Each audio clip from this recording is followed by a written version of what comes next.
Hello students, welcome to my channel धोखेबाज educator. तो आज इस वीडियो में गाइस हम पढ़ने वाले हैं क्लास 9th इंग्लिश का कावेरी बुक का chapter 1 how I taught my grandmother to read. Guys ये बुक है। सो आज हम इसका चैप्टर पढ़ेंगे, फर्स्ट रीड करेंगे और इसको समझते हैं। फुल गाइस चैप्टर होगा, फुल एक्सप्लेनेशन होगा। तो गाइस इस चैप्टर का मीनिंग है कि कैसे मैंने अपनी दादी माँ को पढ़ना सिखाया, how I taught my grandmother to read. तो स्टार्ट करते हैं अपना चैप्टर को। So let's get start the video. So इसमें आपका गाइस मैं पहले होमवर्क दे देता हूँ। इसमें कुछ क्वेश्चंस पूछे गए हुए हैं जो कि आप खुद से कर सकते हैं। You can do it by your own self. So read the question given below and share your answer with your classmate and teacher. आप इसे सॉल्व कर लीजिए और कमेंट सेक्शन में आप इसके आंसर दीजिएगा। सो आई होप कि आपको ये समझ में आ जाएगा। और read the following passage, match the highlighted words with their meaning given in the box below. So first तो इसमें गाइस जो यहाँ पे हाईलाइटेड वर्ड्स दे रखे हैं उनका हमें मीनिंग बताना है यहाँ से। तो गाइस ये एक तरीके का होमवर्क होगा, बट मैं इन वर्ड्स के आपको मीनिंग बता देता हूँ। ये आप कमेंट सेक्शन में आंसर देंगे। तो प्रोटैगनिस्ट का मीनिंग होगा गाइस जैसे कि कोई मुख्य व्यक्ति है। हिंदी में मैं एक्सप्लेन कर देता हूँ कि जो कि कोई पार्ट है, कोई स्टोरी, कोई नाटक का मेन व्यक्ति, उसके बिना मूवी नहीं बन सकती है, कोई भी वीडियो नहीं बन सकता, तो उसे प्रोटैगनिस्ट कह सकते हैं। डिबेट गाइस एक तरीके का डिस्कशन भी हो सकता है। डिबेट का मतलब कि जैसे कोई दिक्कत है कि पानी नहीं आ रहा कॉलोनी में, तो सब ने मिलकर डिबेट की कि इस पे हम कैसे एक्शन ले सकते हैं, तो that is called a debate. तो वो एपिसोड को हम किस पार्ट्स भी कह सकते हैं गाइस। सो गाइस इसमें जैसे मैंने आपको बताया कि एपिसोड का मतलब जैसे कोई वेब सीरीज या कोई मूवी है तो आपने उसे एपिसोड्स में, पार्ट्स में डिवाइड कर दिया, तो उसे हम एपिसोड कह देंगे। और फोर्थ वर्ड है हमारा कम्युनिटी। कम्युनिटी हम उसको कहेंगे जैसे किसी एक पर्टिकुलर एरिया में पीपल रह रहे हैं जो कि एक कास्ट के, जैसे यादव कास्ट के, कुछ शूद्स के, तो यादव कम्युनिटी, तो उसको हम कम्युनिटी कहेंगे। ईगरली का गाइस मीनिंग होगा क्यूरियोसिटी, किसी चीज के प्रति उत्सुकता, तो आप उससे रिलेट कर सकते हैं। कंसंट्रेशन गाइस जैसे कोई आप काम कर रहे हैं तो हमें कंसंट्रेशन दिखाना चाहिए, मतलब फोकस दिखाना चाहिए। कन्विंसिंग का मतलब होगा गाइस किसी को हम बिलीव दिला रहे हैं। और गाइडेड वेल का होगा कि आपने उसे गाइड किया, समझा दिया अच्छे से। तो मैंने गाइस एक्सप्लेन कर दिया इनके मीनिंग, और यहाँ पे आप कमेंट सेक्शन में इसके आंसर दे दीजिएगा। सो हम लोग अब अपनी मेन स्टोरी स्टार्ट करते हैं, रीडिंग फॉर मीनिंग। तो पार्ट 1 है गाइस ये। When I was a girl of about 12, I used to stay in a village. जब मैं 12 साल की होंगी, नरेटर कह रही है ये, वो विलेज में गांव में रहती थी, नॉर्थ कर्नाटक, वो भी अपने दादा दादी के साथ। those days the transport system was not very good. वो बता रही हैं उस समय ट्रांसपोर्ट सिस्टम बहुत अच्छा नहीं होता था। So we use to get the morning paper only in the afternoon. तो जो मॉर्निंग में जो गाइस न्यूज़ पेपर आता है, अखबार आता है हमारा सुबह 6 बजे से 7 बजे, तो उनके यहाँ वो आता है तो दोपहर में 12 बजे के बाद something. The weekly magazine use to come 1 day late. जैसे गाइस वीकली मैगजीन है कि जो हर हफ्ते आने वाली है, जैसे आज आएगी तो वो कल आती थी, एक दिन लेट आती थी guys weekly magazine. All of us would wait eagerly for the magazine. तो हम लोग काफ़ी उत्सुकता से वेट करते थे। Which use to come with papers,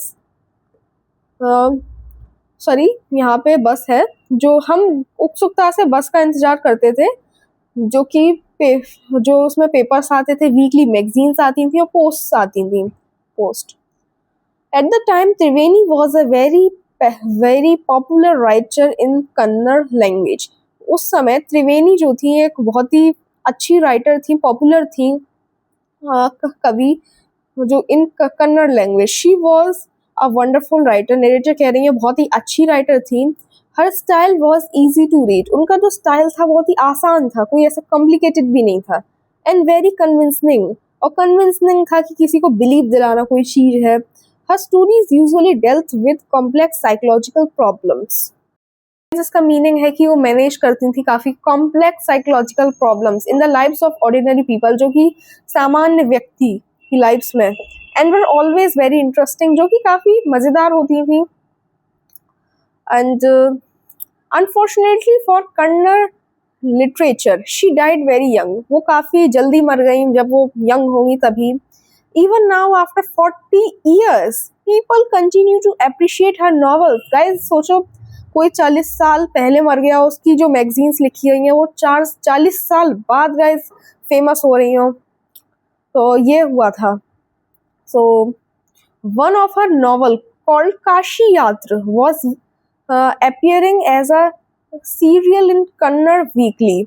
उनकी एक नॉवल थी जिसका नाम था काशी यात्रा, जो कि सीरियल होता था उनकी वीकली मैगजीन का, कन्नड़ वीकली करम वीरा देन। एक सेकंड, हम लोग आपस में काफी इंजॉय किया करते थे। We would eat and play endlessly, हम खाते भी थे और खेलते थे एंडलेसली गाइस, जिसके कोई सीमा ना हो, एंडलेस है। Savouring the freedom because all leaders, savouring का गाइस मीनिंग होगा इंजॉइंग, जैसे हम कहते हैं वी आर सेवरिंग, हम इंजॉय कर रहे हैं। The freedom because all elders were busy, क्योंकि जब सारे बड़े लोग, बुजुर्ग लोग बिजी हों, व्यस्त हों। I went for a couple of days but ended up staying there for a week, हम कुछ डेज के लिए जाते थे but ended up staying there for a week.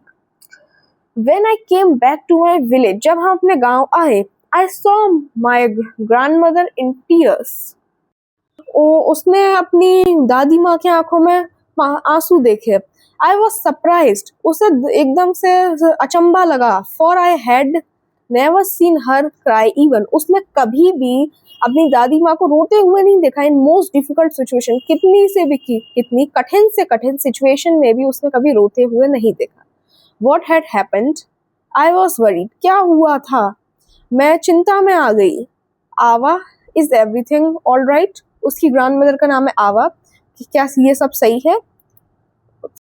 उन्होंने सिर हिलाया पर वो बोली नहीं। I did not understand and forget about it. मैं नहीं समझी और मैं भूल गई उसके बारे में, वो नरेटर कह रही हैं।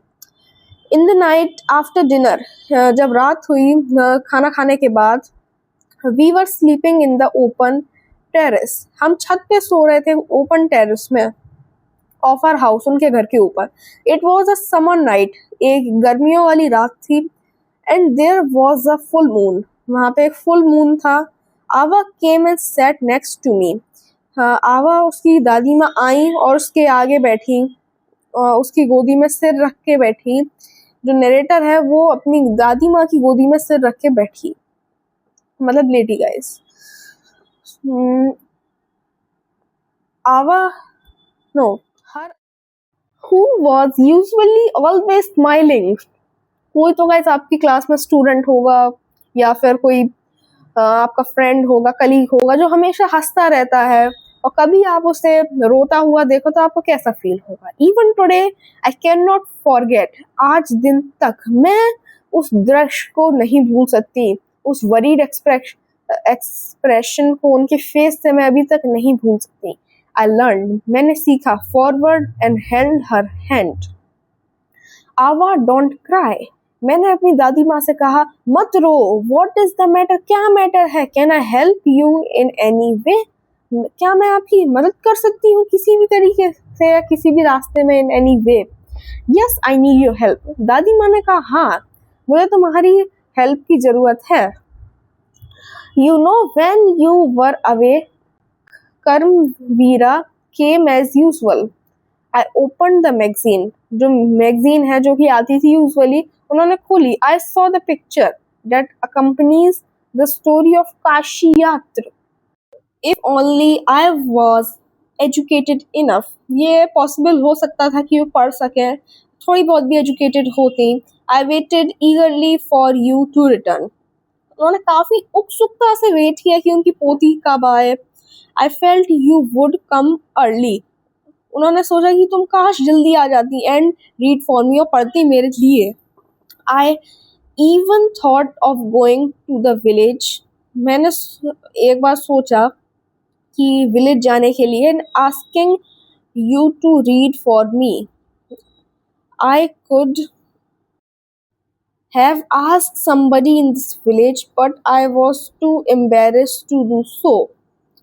उन्होंने पूछा किसी से in this village, but I was too embarrassed, उन्हें काफ़ी शर्म फील हुई टू डू सो, उस काम को करने के लिए वो किसी से पूछे कि भैया या बहन जी प्लीज़ मेरे लिए पढ़ दो स्टोरी, मुझे पढ़ना नहीं आता, तो उन्हें काफ़ी शर्म लगी, एम्बेरस्ड फील हुआ. I felt very dependent and helpless.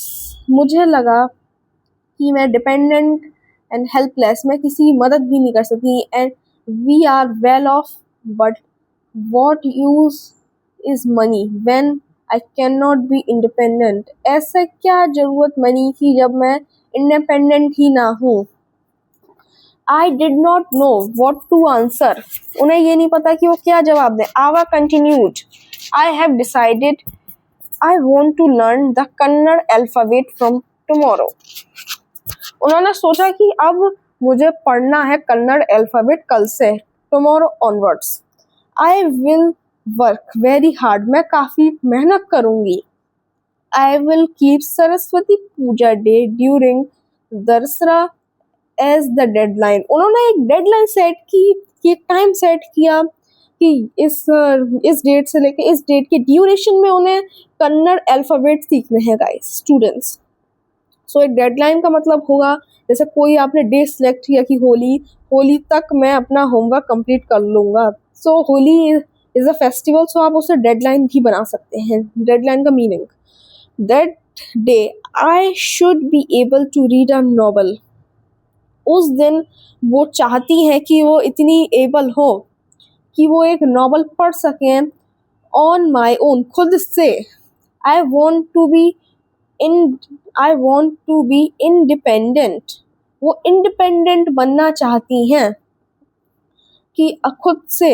I saw the determination on her face. उसने देखा उनकी पोती ने कि एक डिटर्मिनेशन है उनके फेस पे. Yet I laughed at her. उसकी पोती उस पर हंसी. Avva at the age of 62 you want to learn the alphabet. 62 years की एज पे तुम पढ़ना चाहती हो. All your hairs is grey. तुम्हारे बाल ग्रे हो गए, सफेद पड़ गए. And your hands are wrinkled. Wrinkled का मतलब झुर्रीदार हो गए तुम्हारे हाथ. You wear spectacles. तुम चश्मा लगाती हो. And you work so much in the kitchen. तुम बहुत ज्यादा काम करती हो किचन में. Seriously, I made fun of the old lady. उन्होंने बचकानी हरकत की बच्चे की तरह.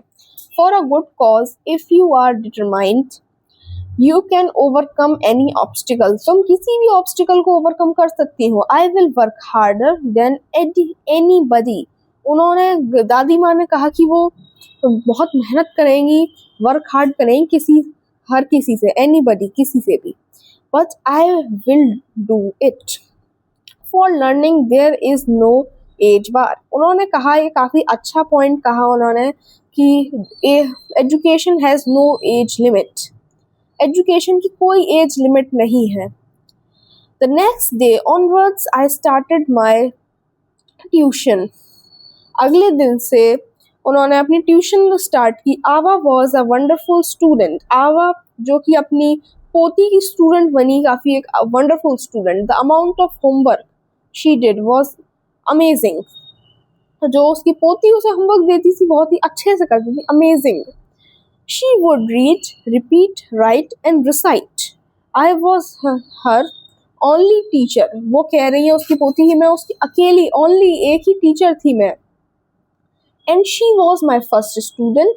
मतलब दादी माँ की पोती एक लौती टीचर और उसका जो पोती दादी माँ एक स्टूडेंट.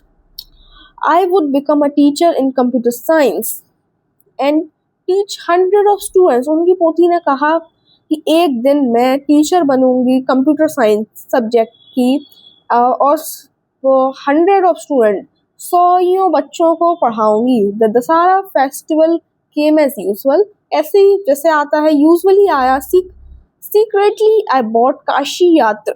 उसकी जो बेटी है वो काशी यात्रा की मैगजीन खरीद के लाई बिना बताए चुपचाप से. Which had been published as a novel by that time. जो कि पब्लिश हो गई बाय दैट टाइम, उसी दिन उसी टाइम पे. My grandmother called me the puja place and made me sit down on a stool. उन्होंने अपनी बेटी को एक स्टूल, उस पोती को एक स्टूल पे बिठाया. Gave and she gave me a gift of frock material. उन्होंने फ्रॉक मटेरियल का गिफ्ट दिया अपनी पोती को. Then she did something unusual. उन्होंने काफी अनयूजुअल काम किया. She bent down and touched my feet. उन्होंने अपनी पोती के पैर छुए, जबकि छोटे बड़े के पैर छूते हैं. यहाँ पे कि उनकी दादी ने, इतनी ओल्डर एज की ये लेडी ने यंगर के पैर छुए. काफी अनयूजुअल है ये. I was surprised and taken aback. Taken aback का गाइस मीनिंग होगा सरप्राइज्ड बाय समथिंग अनएक्सपेक्टेड. जैसे आपको ऐसा हो नहीं सकता, जो कि अनएक्सपेक्टेड चीजें हैं, कोई बड़ा छोटे के पैर छुए. सो ऐसे ही उसने टेकन अबैक किया. Elders never touch the feet of youngsters. उसकी पोती ने कहा अपनी दादी माँ से. We have always touched the feet of god. उसकी दादी माँ ने कहा कि हम हमेशा अपने भगवान के पैर छूते हैं. एल्डर्स एंड टीचर्स, उसकी पोती ने कहा सॉरी, कि हम भगवान के पैर छूते हैं, अपने से बड़ों के पैर छूते हैं, टीचर्स के छूते हैं. We consider that as a mark of respect. It is a great tradition but today the reverse had happened. आज जो हुआ वो कि उल्टा था. ये हम एक मार्क ऑफ रिस्पेक्ट के थ्रू हम पैर छूते हैं, भगवान के छुएंगे, बड़ों के छुएंगे, कि हम रिस्पेक्ट करते हैं उन्हें, और टीचर्स के भी. और आज तो वो उल्टा ही हो गया. It was not correct. ये सही नहीं था.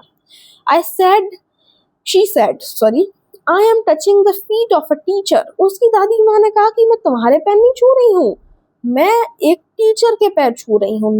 Not my granddaughter. मेरी पोती नहीं, एक टीचर के. Teacher who taught me so well. एक जो टीचर जिसने मुझे बहुत अच्छे से पढ़ाया. With so much of affection, एक अफेक्शन के साथ, लगाव के साथ. That I can read novel confidently, कि मैं कॉन्फिडेंटली बिना घबराए पढ़ सकती है एक novel in such a short period, एक शॉर्ट ड्यूरेशन में भी. नाउ आई एम इंडिपेंडेंट, वो इंडिपेंडेंट है. It is my duty to respect a teacher. उन्होंने कहा ये मेरी ड्यूटी है, मेरा फर्ज है कि एक टीचर की रिस्पेक्ट करना. It is not written in our scriptures that a teacher should be respected और irrespective of the gender and age. Scriptures कोई धर्म ग्रंथ में नहीं लिखा है कि एक टीचर की रिस्पेक्ट नहीं कर सकता है, या फिर जेंडर को देख के, एज को देख के हम किसी की रिस्पेक्ट नहीं कर सकते. वो छोटा है तो हम उसकी रिस्पेक्ट नहीं करेंगे, और उसका जेंडर कुछ और है, वो फीमेल है तो हम उसकी रिस्पेक्ट नहीं करेंगे, वो मेल है तो हम उसकी रिस्पेक्ट नहीं करेंगे. ऐसा कोई हमारे लिखा थोड़ी ना है. आई डिड रिटर्न हर नमस्कार. मैंने रिटर्न किया namaskar to her by touching her feet and give my gift to my first student. उन्होंने उनके पैर छुए और एक गिफ्ट दिया अपनी पहली स्टूडेंट को, छात्र को. She opened it and read immediately. उनकी जो दादी माँ है, उन्होंने उस गिफ्ट बॉक्स को खोला और इमीडिएटली एकदम से उन्होंने पढ़ना शुरू कर दिया. द टाइटल काशी याद बाय त्रिवेणी. त्रिवेणी राइटर है और काशी याद टाइटल है. And the publisher name, Triveni publisher का भी नेम है. I knew then that my student had passed with flying colors. और गाइस ये स्टोरी यहाँ पे ख़त्म होती है.